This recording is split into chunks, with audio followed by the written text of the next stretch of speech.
Does colonization bear the seed of its own resistance?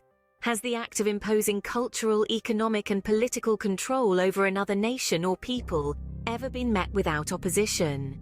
As we delve into the historical context and dynamics of colonization, we will see that resistance is not only a natural response, but also a legitimate one. Colonization, by its very nature, is a process of subjugation and exploitation. It strips away the self-determination of a people, erases their cultural identity, and exploits their resources.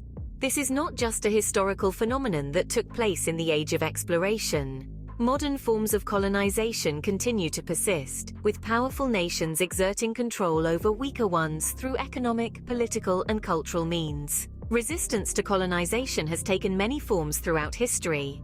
Peaceful protests, intellectual efforts, boycotts, strikes, and even armed struggles have been used as tools of resistance. The choice of resistance method often reflects the severity of the colonial oppression and the options available to the colonized people. The right to resist colonization is recognized and enshrined in various international conventions and declarations. This includes the right to self-defense, which is a fundamental human right.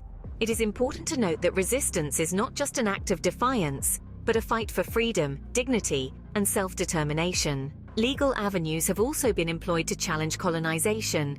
Through the courts, oppressed communities have sought the recognition of their indigenous rights, sovereignty, and the return of stolen lands and resources. These legal battles can be long and arduous, but they are crucial in the fight against colonization. Non-violence is always an admirable goal and should be the first resort. However, it is essential to understand that resistance can take different forms, depending on the situation.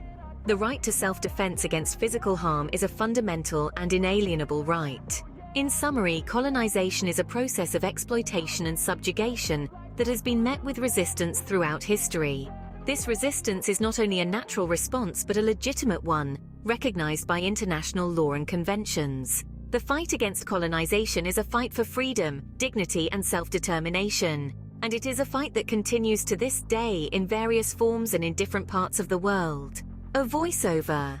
One of the most notable examples of resistance against colonization is the Palestinian resistance.